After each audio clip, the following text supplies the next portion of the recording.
மே 18 முள்ளிவாய்க்கால் நினைவேந்தல் தமிழீழ மக்களால் அனுஷ்டிக்கப்படுகிறது.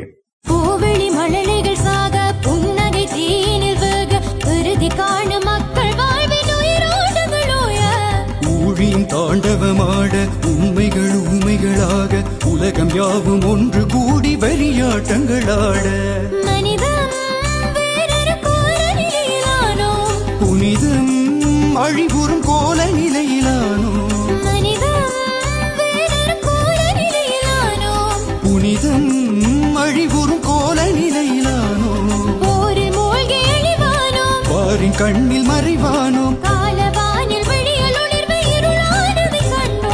கந்தகத்தீனில் ஆடிய போரினில் இனவரி தாண்டவம் எழுந்ததுவே எந்தையர் பூமியின் மரபுகள் யாவும் மண்ணோடு மண்ணாய் அழிந்ததுவே.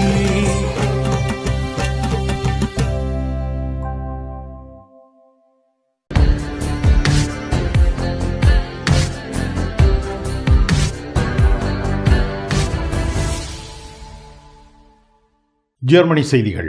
ஜெர்மனி நாட்டில் இருந்து வேலும் மயிலும் ராமகிருஷ்ணன் அவர்கள். வணக்கம். ஜெர்மனியில் சுகாதார சீர்திருத்த சட்டம் நடைமுறையில் கொண்டுவரப்பட்டுள்ளது. ஜெர்மன் நாட்டில் கெசுண்டைட்ஸ் ரிஃபார்ம் என்று சொல்லப்படுகின்ற சுகாதார கட்டமைப்பு விடயத்தில் புதிய சீர்திருத்த திட்டமானது வெகு விரைவில் அமலுக்கு வர உள்ள நிலையில் அரசாங்கமானது பல புதிய திட்டங்களை முன்வைத்துள்ளதாக தெரிய வந்திருக்கின்றது. குறிப்பாக ஒருவர் ஹவுஸ் ஆர்ட்ஸ் சொல்லப்படுகின்ற தமது குடும்ப வைத்தியரிடம் சென்று பின்னர் அவர்கள் ஃபக்கார்ட்ஸ் சொல்லப்படுகின்ற விசேட நிபுணத்துவம் பெற்ற வைத்தியரிடம் செல்ல வேண்டிய ஒரு கடப்பாட்டை இந்த புதிய நடைமுறையானது உருவாக்கலாம் என்று எதிர்பார்க்கப்படுகின்றது. அதாவது ஸ்பானியன் மற்றும் சில ஐரோப்பிய நாடுகளில் இவ்வாறு ஒருவர் நேரடியாக நிபுணத்துவத்துடன் கூடிய வைத்தியரிடம் செல்ல முடியாதென்றும் உடனடியாக இவர்கள் குடும்ப வைத்தியரிடம் சென்று குடும்ப வைத்தியரால் வைத்திய சிகிச்சை செய்யக்கூடிய விடயங்களை குடும்ப வைத்தியர் மேற்கொள்ள வேண்டும் என்றும், இதேவேளையில் குடும்ப வைத்தியர் தன்னால் இந்த வைத்தியத்தை செய்ய முடியாதென்று ஒரு நிலைப்பாடு எடுத்தால் இவர் ஃபக்கார்ட்ஸ் சொல்லப்படுகின்ற விசேட வைத்திய நிபுணரிடம் இவர்களை அனுப்ப முடியும் என்றும் ஏற்கனவே இந்த நடைமுறையில் இருந்து வருகின்றது. ஜெர்மன் அரசாங்கத்திலும் இவ்வையான ஒரு புதிய திட்டம் ஒன்று உருவாக்கப்பட்டு வருகின்றதாக செய்திகளை தெரிவிக்கப்பட்டிருக்கின்றது. ஏற்கனவே பல அரசியல்வாதிகள் குடும்ப சுகாதார காப்புறுதி விடயத்தில் மத்திய குடும்ப உறுப்பினர்களுக்கும் சில குறிப்பிட்ட தொகைகளை தமது வைத்திய காப்புறுதிகளுக்காக வழங்க வேண்டும் என்ற கருத்தையும் பிரதிபலித்து உள்ளதாக தெரிவிக்கப்பட்டிருக்கின்றது. ஜெர்மனி நாட்டின் சிறைச்சாலை ஊழியர்கள் மோசடியில் ஈடுபட்டமை கண்டுபிடிக்கப்பட்டுள்ளது.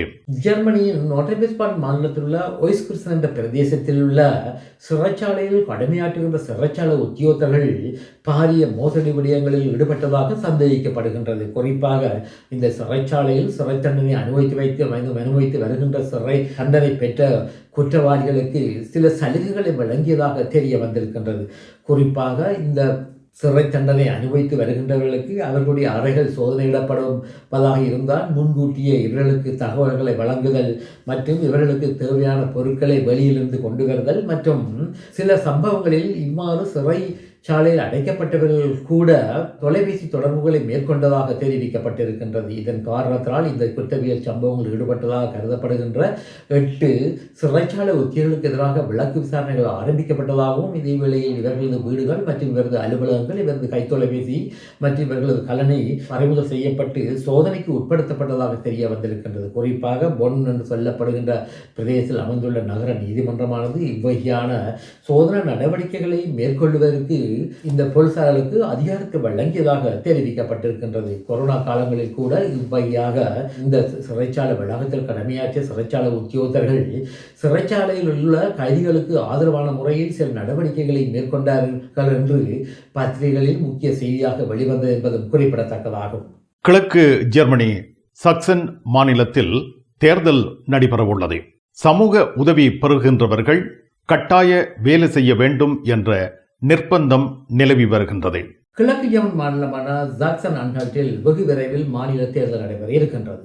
இந்த மாநிலத்தில் தற்பொழுது ஏஎஃப்டி கட்சியானது ஆட்சியை கைப்பற்றக்கூடிய அபாயம் உள்ளதாக தெரிவிக்கப்பட்டிருக்கின்றது. இதன் காரணத்தினால் ஜாக்சன் மாநிலத்தில் AFD கட்சி இந்த மாநிலத்தினுடைய ஆட்சியை கைப்பற்றுவதற்கு முனைந்தால் இது சம்பந்தமான முன்னேற்பாடு நடவடிக்கைகளை மேற்கொள்ள வேண்டும் என்று தற்போதைய ஆளும் கட்சியான CDU கட்சி வேண்டுதலில் தெரிவித்திருக்கின்றது. இது இவ்வாறு இருக்க ஜாக்சன் மாநிலத்தில் சமூகத்தில் வாழ்கின்றவர்களுக்கு கூடுதலான கெடுபிடிகள் நடைபெற்று வருவதாக தெரிய வந்திருக்கின்றது. அதாவது ஜாக்சன் மாநிலத்தில் சமூக பணத்தில் வாழ்கின்றவர்கள் கட்டாய வேலைக்கு அனுப்பப்படுவதாகவும் தெரிய வந்திருக்கின்றது. அதாவது கட்டாய வேலை என்று கூறும் பொழுது மணத்தியாலம் ஒன்றுக்கு அவர்களுக்கு 80 சென்ட்டுகள் வழங்கப்படும் என்றும் தெரிய வந்திருக்கின்றது.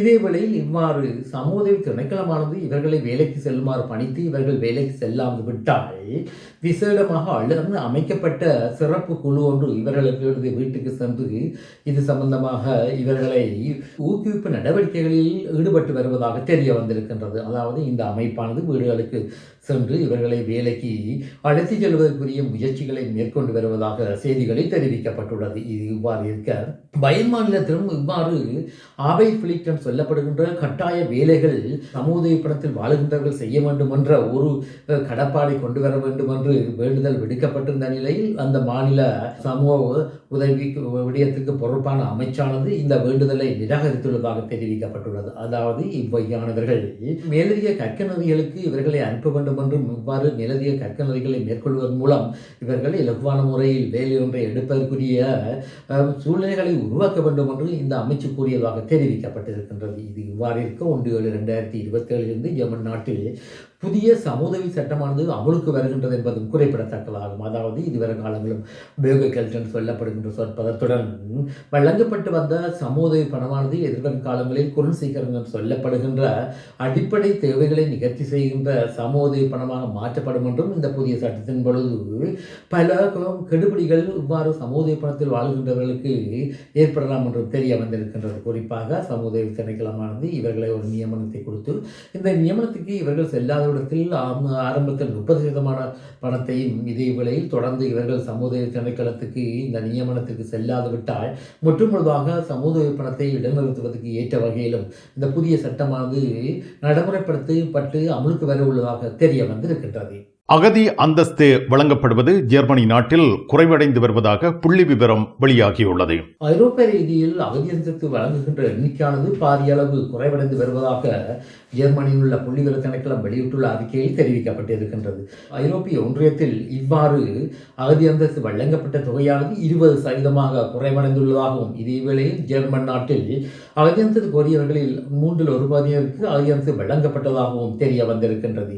2025 ஆண்டு மொத்தமாக ஐரோப்பிய ஒன்றியத்தில் 3,61,320 பேர் அகதி அந்தஸ்து பெற்றுக்கொண்டதாகவும் இந்த புள்ளி விவரத்தில் தெரிவிக்கப்பட்டிருக்கின்றது. இதே வேளையில் 2024 ஆண்டு இந்த அகதி அந்தஸ்து பெற்றோருடைய தொகையானது 43,77,350 இருந்ததாக தெரிவிக்கப்பட்டிருக்கின்றது. இதே வேளையில் ஜெர்மனியில் இவ்வாறு அகதி அந்தஸ்து வழங்கப்பட்டவுடைய தொகை 1,33,060 இருந்ததாகவும் தெரிவிக்கப்பட்டிருக்கின்றது. இதே வேளையில் இஸ்பானிய நாட்டில் 76,210 பேருக்கும் பிரான்ஸ் நாட்டில் 72,930 பேருக்கும் உபகியாக அகதி அந்தஸ்து வழங்கப்பட்டதாகவும் இந்த புள்ளி விவரத்தில் தெரிவிக்கப்பட்டிருக்கின்றது.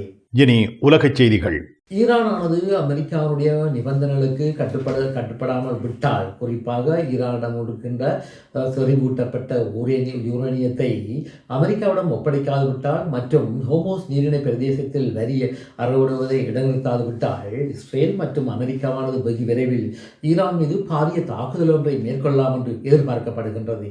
இதன் முக்கிய நடவடிக்கையாக அமெரிக்கா மற்றும் இஸ்ரேலானது பாரிய தயாரிப்பு நடவடிக்கைகளை மேற்கொண்டுள்ளதாகவும் அங்கிருந்து வரும் செய்திகள் தெரிவிக்கின்றன. இதே வேளையில் அமெரிக்க ஜனாதிபதி அண்மையில் சீனாவுக்கு சென்று திரும்பிய பிற்பாடு ஈரான் மீது தான் கடுமையான நடவடிக்கைகளை மேற்கொள்ளப் போவதாகவும், அதாவது ஈரான் என்ற நாடானது வரைபடத்தில் இல்லாது செய்யக்கூடிய சூழ்நிலைகளை ஈரான் தரப்பினர் மேற்கொண்டு வருவதாகவும் குற்றம் சாட்டியிருந்தார். இது இவ்வாறு இருக்க அமெரிக்காவானது இவ்வகையான நடவடிக்கைகளை மேற்கொண்டால் அமெரிக்கா எதிர்பாராத அளவுக்கு தங்களது பதில் தாக்குதல் நடைமுறைப்படுத்தப்படும் என்றும் ஈரானில் உள்ள ரெவல்யூஷனரி கார்ட் என்று சொல்லப்படுகின்ற புரட்சிகர காவல் படையினர் அறிவித்துள்ளதாக தெரிவிக்கப்பட்டிருக்கின்றது. இது எவ்வாறாக இருந்தாலும் அமெரிக்காவுடைய அழுத்தத்திற்கு அடிப்படையானது ஈரானானது தான் தொடர்ந்து தாக்குதலில் ஈடுபட போவதாக கூறியுள்ளது என்பதும் குறிப்பிடத்தக்கதாகும்.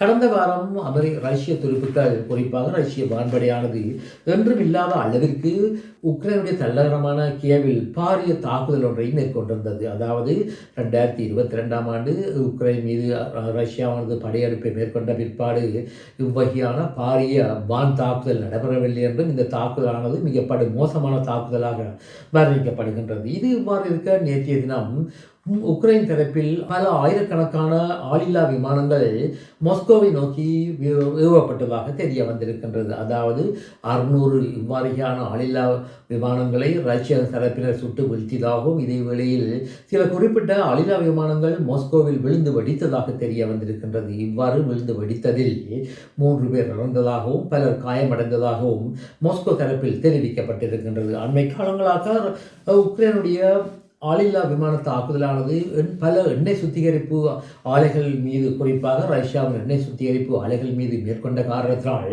ரஷ்யாவுடைய எண்ணெய் உற்பத்தியானது பாரிய அளவு வீழ்ச்சி கண்டுள்ளதாக தெரிவிக்கப்பட்டிருக்கின்றது. அதாவது 20% எண்ணெய் உற்பத்தியில் தற்பொழுது வீழ்ச்சி கண்டுள்ளதாகவும் இதன் காரணத்தினால் ரஷ்யாவானது பொருளாதாரத்தில் அதாள பாலத்தை நோக்கி சென்று கொண்டிருப்பதாக தெரிவிக்கப்பட்டிருக்கின்றது. குறிப்பாக போர்க்காலங்களில் இந்தியாவானது ரஷ்யாவிடமிருந்து பாரிய அளவு எண்ணெய்களை வாங்கியிருந்தது. இதேவேளை ஈரான் மீது அமெரிக்காவானது தாக்குதலை மேற்கொண்ட பிற்பாடு இந்தியாவிற்கு ரஷ்யாவிடமிருந்து எண்ணெய்களை வாங்குவதற்கு அனுமதி வழங்கியிருந்தது. இது இவ்வாறு இருக்க எதிர்வரும் காலங்களில் இவ்வகையான தாக்குதலின் காரணமாக ரஷ்யாவினுடைய எண்ணெய் உற்பத்தியில் பாரிய அளவு வீழ்ச்சி கண்டு பொருளாதாரமானது மிகவும் கீழ்நிலைக்கு செல்லக்கூடிய அபாயம் உள்ளதாக தெரிவிக்கப்பட்டுள்ளது. மிக்க நன்றி வேலும் மயிலும் ராமகிருஷ்ணன் அவர்களே. மீண்டும் சந்திப்போம். வணக்கம்.